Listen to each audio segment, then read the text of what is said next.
서장훈의 모친상 비보에 많은 이들이 깊은 애도의 마음을 전하고 있습니다. 빈소는 연세대학교 신촌 장례식장에 마련되었고 발인은 12일 오전에 엄수되었습니다. 서장훈 어머니는 2020년 3월부터 지병으로 인해 투병 생활을 해왔습니다. 당시 사회적 거리 두기 때문에 환자들은 가족과 면회조차 힘든 상황이었습니다.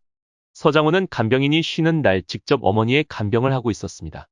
그러나 어머니의 치료에 대해 의견이 엇갈리며 다투기도 했습니다. 무엇이든 물어보살에 고민 상담하러 온 부부가 비슷한 고민을 말했습니다. 그러자 서장훈은 이건 다른 사연보다 내가 더더욱 감정이입이 된다. 내가 그런 상황이다. 어머니 때문에. 너무 잘 안고 있다. 엄마에게 뭐 이야기하면 안 하겠다고 하고. 내 몸은 내가 안다고 하신다.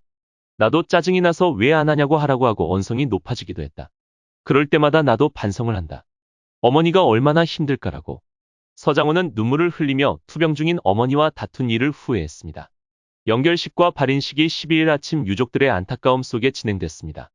운구차가 연세대학교 장례식장에 도착하자 발인이 엄수됐습니다.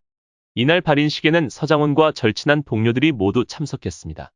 절친한 농국의 선배 허재는 빈소를 찾아 고인을 배웅했습니다. 서장훈은 오래전 오정연과 이혼했고 자식이 없었습니다.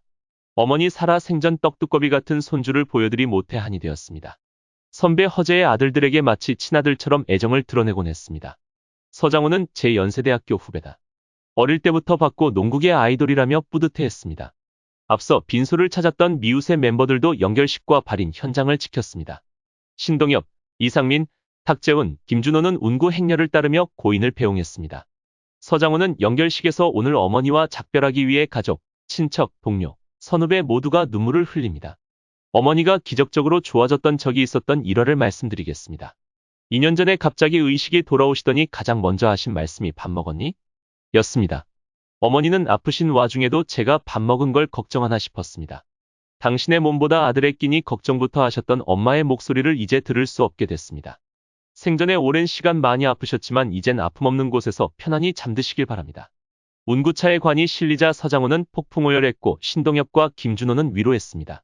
탁재훈과 이상민은 운구차가 떠나자 침통한 표정으로 고인의 가시는 길을 지켜봤습니다.